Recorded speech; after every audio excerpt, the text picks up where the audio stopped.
Доброе утро, Стоп Гейм! В эфире Инфакт. Журналист Джейсон Шрайер на прошлой неделе заявил об отмене игр сервисов Bend Studio и Blue Point Games, находящихся под крылом Sony. Теперь же стало известно, что сами студии в известность об этом заранее не поставили, а о гибели своих детищ они узнали из игровых новостей. Всему виной провал Concord, после которого Sony решила пересмотреть свои взгляды на финансовые вливания. Так что теперь, чтобы компания одобрила новые тайтлы, нужно будет хорошо постараться, чтобы смочь понравиться руководству. Шрайер говорит, что Blue Point готовила некую игру-сервис уровня AAA по God of War, но никакой точной информации по проекту нет. Да и смысл, все равно мы уже его не увидим. Сами упомянутые студии Sony пока закрывать не планирует, а сложившуюся ситуацию комментировать она пока не стала. Свою годовщину отмечают покемоны с пушками в Pal World. Пока разработчики готовятся к полноценному релизу, игра продолжит получать новый контент в обновлениях. В данный момент авторы занимаются кроссплатформенным кооперативом, переносом мира для палов, финальным боссом и завершением сюжета, способами прокачки палов, новыми палами и технологиями, коллабами с другими проектами и оптимизацией взаимодействия пользователей с игрой. Также создатели запустили голосование за звание самого популярного пала и лидера фракции. А в это время судебное разбирательство с Nintendo до сих пор продолжается.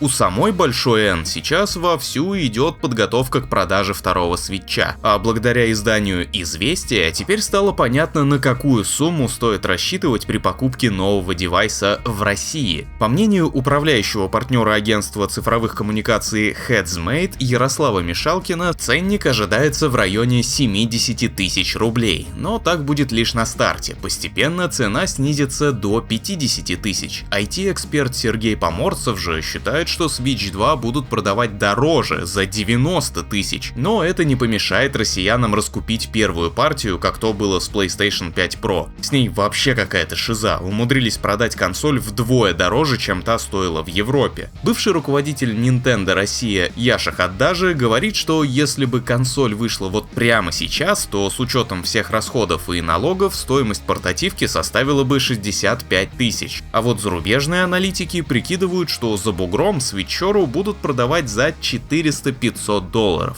При этом специалисты вроде Мэтта Пискателла из Циркана считают, что хоть новую консоль и ждет успех, достичь вершин первый Switch у нее шансов мало. Быть может, на это повлияют игры, которые сумеют потянуть устройство. По слухам, к портированию готовятся Halo The Master Chief Collection, Fallout 4, Elden Ring, Starfield, 4 Diablo, Tekken 8 и другие недавние крупные тайтлы. Уж сколько ждем Hollow Knight Silksong, а ее все нет и нет. Тайтл даже превратился в своего рода мем, когда Silksong ждут на каждой игровой презентации, а ее в итоге нет, и как будто никто и не удивлен. Игра вообще жива? Студия Team Cherry сообщает: жива. Хорошо себя чувствует и даже однажды выйдет. Так что не спешите убирать ее из списков желаемого. И да, это вся новость, просто чтобы вы знали, что никто проект не отменил.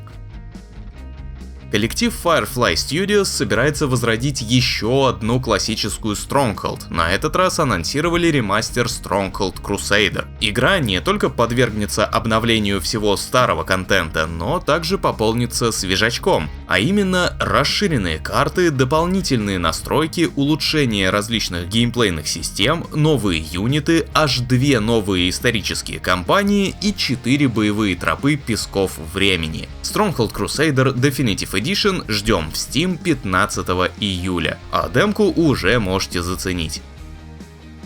Скейтбордистское приключение Hellskate покинуло ранний доступ. В течение 11 месяцев пользователи сражались с монстрами верхом на скейтах, выполняли трюки, выстраивали свои билды и собирали ВХС-кассеты. За это время разработчики успели подготовить завершенную основную историю, играбельные кассеты воспоминаний, мир Грайндгарда, который открывается после выхода из Вертхейма, новых противников во втором мире, пляж, свежий босс-файт, нечто спойлерное в хранилище желаний и исправление багов. Игра доступна в Steam, но перевода на русский язык за бортом не имеет.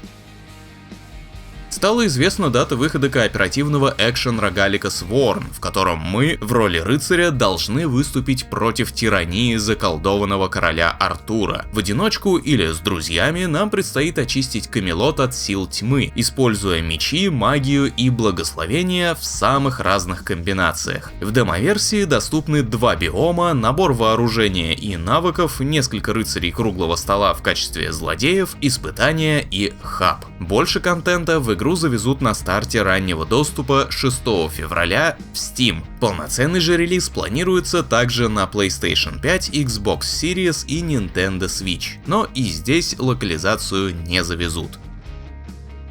Не знаю как вы, а я уже придумал, чем займусь в оставшийся после 11 февраля год. Буду залипать в новую цивилизацию. 7-я номерная часть отправилась на золото, о чем доложили разработчики из Firaxis, так что переносов больше быть не должно. Фанаты, готовьтесь распрощаться с очередной сотней, другой, третьей, а то и тысячами часов своей жизни. Ну это, конечно, если игра годной получится. А почему бы и не получиться? А в Steam стартовал еще один фестиваль. Очередной ивент посвящен стратегиям в реальном времени. До вечера 27 января по хорошему скидону можно прикупить Hearts of Iron 4, Crusader Kings 3, Europa Universalis 4, а еще хитовую Manor Lords и прохладную Frostpunk 2.